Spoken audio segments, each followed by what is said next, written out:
farm na ito sa San Marcelino, gatas ng baka naman ang bida. 2 beses kada araw ginagatasan ng mahigit 30 baka. Althea, ready ka na bang maggatas ng baka? Isa sa mga delicacies dito sa San Marcelino, Zambales ay ang pastillas. Saan nga ba gawa ang pastillas?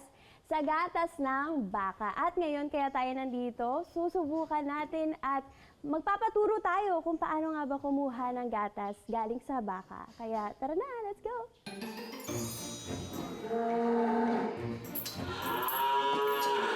Una sa lahat kasama natin si Sir Cher. Ayan. Siya ang magtuturo sa atin kung paano mag-milking ngayon. So paano po ba ang proseso nito, Kuya Sir Cher? Una po, huhugasan po natin yung kids niya po. Okay. Ito po, ang water. Sige. Ito po. Ikaw ma'am, try. Pakita mo muna sa akin. Sige po. Then hugasan lang po natin siya. Okay. Moderno na ang paggagatas ng baka sa farm na ito. Pero para sa challenge na ito, tradisyonal na paraan ang susubukan mo. G ka na ba, Althea? At dahil nasa Pinasarap ako, challenge accepted, pina-challenge nila ako na meron akong makuhang milk. Galing dito kay Zoe, ang ating baka. So, ilan? 1 liter talaga.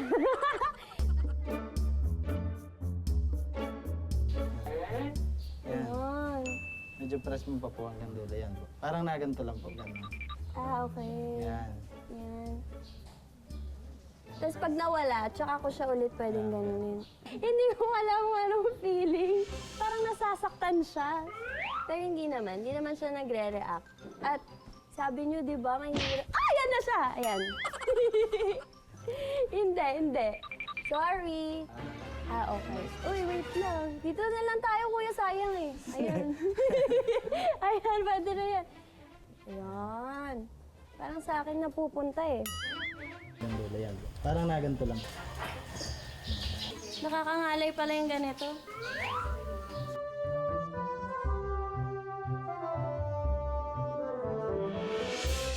So ayan, pag natapos na natin makuha yung gatas galing sa baka, pwede na natin siya idiretsong gawing pastillas de leche. Pagsasamahin muna ang gatas, asukal at harina. Hahaluin ito ng dahan-dahan sa mahinang apoy hanggang sa lumapot. Paghalo nito, ganun. Ah, Ganun siya. Okay Pasudsud mo para yung sa ilalim hindi dumikit. Dumikit. Kapag dumikit yan, lahat na yan. Wala na. Wala Sira sa na. Kaya Ilang ganyan. oras po natin siyang hahaluin ng ganyan, Nay? Hanggang lumapot Iba siya. na po yung Mm-mm. ano niya.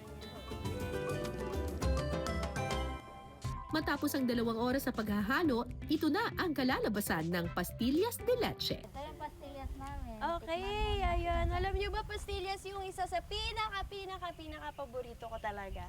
So, mahilig po ako sa sweets. At, o yan, ganito pala ang itsura ng pastillas nila, Walang sugar, di tulad ng iba. Yung nakabalot sa sugar, ito, talagang purong milk talaga. At ang lambot niya.